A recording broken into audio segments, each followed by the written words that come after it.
আমরা তো দেখলাম যে এই সরকার গঠিত হওয়ার আগে আওয়ামী লীগের একটা বড় অংশ দেশ থেকে পালিয়ে গেছে। কারো না কারো সহায়তায় তো তারা ইমিগ্রেশন ক্রস করেছে, বর্ডার ক্রস করেছে, কারো না কারো সহায়তায় তো তারা দেশের ওই পারে ভারতে চলে গেছে, কারো না কারো সহায়তা তো বটেই। কাদের সহায়তায় সেটাও কি গত 5 মাসে বের হয়েছে? খুবই অবাক কাণ্ড মনে হবে, কিন্তু আওয়ামী লীগ কিন্তু তাদের কর্মসূচি ঘোষণা করেছে আগামী 16 তারিখ 18 তারিখ এরকম কয়েকটা তারিখ দেখছিলাম যে হরতাল অবরোধ ইত্যাদির দিকে তারা এখন যাচ্ছে, এবং পুরো ফেব্রুয়ারি মাস জুড়েই তারা বিভিন্ন কর্মসূচি দিচ্ছে।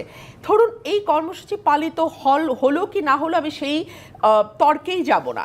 এরা যে একটা কর্মসূচি ঘোষণা করতে পারছে, এটাই কি যথেষ্ট সাহসের পরিচয় নয়? এবং এই সাহসটা তারা জোগাড় করছে কোত্থেকে? সরকার যত বেশি ব্যর্থ হবে তত বেশি আওয়ামী লীগ শক্তিশালী হবে। সরকার তো তাদের পক্ষ থেকে বলছে এই ধরনের কোনো কিছু করতে দেওয়া হবে না, সুযোগ নেই। সরকার তো সেটি বলবেই, কিন্তু আপনি একটি রাজনৈতিক দলের কর্মসূচি কি করে বন্ধ করবেন? এক, লিগ্যাল ওয়ে যেটা ছিল সেটা হলো রাজনৈতিক দলকে আপনি নির্বাহী আদেশে বন্ধ করতে পারেন, মানে অবৈধ ঘোষণা করতে পারেন, যেটা জামাতকে করা হয়েছিল। কিংবা ধরুন আপনি তার বিরুদ্ধে কোর্টের আশ্রয় নিতে পারেন এবং কোর্ট কর্তৃক সেই রাজনৈতিক দলকে আপনি তার কর্মকাণ্ড অবৈধ ঘোষণা করতে পারেন। অ্যাটলিস্ট তার কর্মকাণ্ডের উপর একটা স্টে অর্ডার আপনি আনতে পারেন কোর্ট থেকে, সেটাও কিন্তু এই সরকার করে নাই। 3 হচ্ছে আপনি গণভোটে দিয়ে দেন প্রশ্নটি, মানুষ সিদ্ধান্ত নেই যে তারা আওয়ামী লীগের রাজনীতি বাংলাদেশে চায় কি চায় না। 3টার একটাতেও কিন্তু সরকার যায় নাই। তার মানে কি আওয়ামী লীগ বাংলাদেশে এখনো নিবন্ধিত এবং মানে বৈধ একটি রাজনৈতিক দল। সো সে তার কর্মসূচি ঘোষণা করেছে, কিন্তু এটাও আপনি বন্ধ করতে পারতেন যদি আপনি একটা অ্যাটলিস্ট সফল যদি নাও হন, মানুষের জনজীবনে মোটা দাগের স্বস্তি 5 মাসে এনশিওর করতে পারেন। তাহলে আওয়ামী লীগ কিন্তু এখন যেভাবে গর্ত থেকে মাথা বের করছে, এই গর্ত থেকে মাথা বের করবার সাহসী আওয়ামী লীগ। পৃথিবীর যে কোনো দেশে যখন আইন শৃঙ্খলা শেষ হয়ে যাবে, গভর্নমেন্ট কন্ট্রোলে থাকবে না, ছিনতাই রাহাজানি খুন বেড়ে যাবে, এই দেশটাই ফেল স্টেটের দিকে যায়। তখন বিভিন্ন মতের গ্রুপ তৈরি হয়, মব জাস্টিস শুরু হয়, মব কালচার শুরু হয়। আমি আপনাকে বলি, আজকের পত্রিকায় মেইন স্ট্রিম পত্রিকায় আসছে, ফেসবুকে লাইভে এসে ওসিকে পেটানোর হুমকি।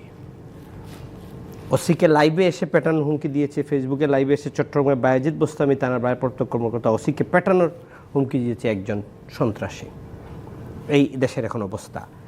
আওয়ামী লীগের সময় আলিম উলামারা কিন্তু ওয়াজ করতে পারতেন না, ওনাদের ওয়াজ বন্ধ করে দিত, জেলে পাঠিয়ে দেওয়া হতো, সব দলকে ট্যাগিং করা হতো যে এরা সন্ত্রাসী গোষ্ঠী, জঙ্গি গোষ্ঠী। এখন উল্টাটা শুরু হয়ে গেছে। বাংলাদেশের সংস্কৃতিকে বন্ধ করার জন্য শিল্পীরা যারা সেলিব্রিটি আছে শো উদ্বোধন করতে যাবে তাদেরকে বন্ধ করে দেওয়া হয়।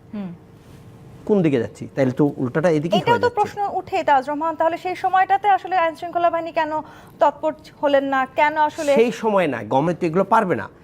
এখানে আপনি যখন দুর্বল হয়ে যাবেন, আপনি এই যে রুলার হিসাবে মাঝে মাঝে কিন্তু আপনাকে এমবডিমেন্ট হতে হবে, আপনাকে অ্যারোগেন্স হতে হবে। আপনার এই তো যদি না হয় তাহলে আপনি কিন্তু দেশ চালাতে পারবেন না।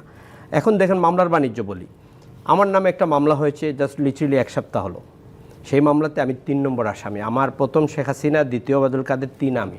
আমার পরে সালমান এফ রহমান, আমার পরে সজীব ওয়াজিদ জয়, আমার পরে আইনমন্ত্রী, আমার পরে হাসান মাহমুদ, আমার পরে আরাফাত, সব যা আছে। আমি এমপিও হই না, এই সংসদেও যাই না, জাতীয় পার্টির পক্ষ থেকে আপনাদের এখানে টকশো করে বেড়াচ্ছি এই যারা আছে ডানে বামে এদের সাথে। আমাদেরকে জানতে হবে এটা। মানুষ তো আমাদেরকে ফোন করে বলতেছে টকশোতে যাচ্ছেন, একটু দয়া করে বলেন আজকের কি অবস্থাটা ঢাকা শহরে আছে। নাই তো, লর্ড এন্ড নাই, পুলিশ কথা শুনছে না। তাহলে তো পলিটিক্যাল পার্টির সাথে বসতে হবে, ইউনুস সাহেবকে বসে বলবো আমাকে ফর্মুলাটা দেন, আমরা কীভাবে এই ওটা ওভারকাম। আমাদের তাদেরকে বের করে আনতেও সময় লাগবে। এই জন্য তাজ ভাই যে কথাটি বলছিলেন, একটা পলিটিক্যাল গভর্নমেন্টের কোনো অল্টারনেটিভ হয় না। কেন হয় না? আমি একটা একটা করে কারণ বলি। এক হচ্ছে পলিটিক্যাল গভর্নমেন্ট একটা জনগণের ভোটে ম্যান্ডেট নিয়ে একটা নির্দিষ্ট সময়ের জন্য আসে, 5 বছর, সে ফর এক্সাম্পল 5 বছর। এই 5 বছরে সে মানুষকে যতটুকু সেবা দিতে পারবে, যতটুকু স্বস্তি দিতে পারবে, নিরাপত্তা দিতে পারবে, তার উপরে নির্ভর করে 5 বছর পরে তার ভাগ্যে কি থাকবে। যদি সে ভালো পারফর্ম করতে পারে, সে মানুষের ভোটে আসবে।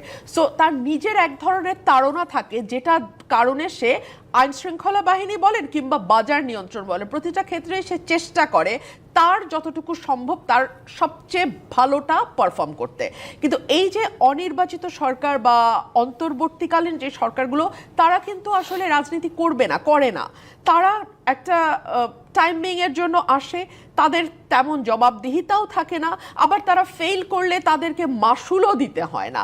ধরুন আজকে নির্বাচন হয়ে গেলে উনি মানে এই সরকার যতই ফেল করুক, উপদেষ্টাদের নামে নিশ্চয়ই মামলা হবে না, উপদেষ্টাদের তো নিশ্চয়ই এটার জন্য কোনো মাসুল দিতে হবে। তারা তো ভোটে দাঁড়াবে না যে মানুষ তাদেরকে ভোট না দিয়ে বা নির্বাচনে ফেল করিয়ে দিয়ে তার জব দেবে। সো তারা সেভাবে বিষয়টাকে নিচ্ছেই না। না হলে আপনি আমাকে বলেন, তো এই ঘটনাগুলো ঘটছে, নিঃসন্দেহে এগুলোকে আমরা তো নিন্দা জানাই। আমাদের নারী সাংবাদিকদেরকেও কিন্তু বাধা দেওয়া হয়েছে।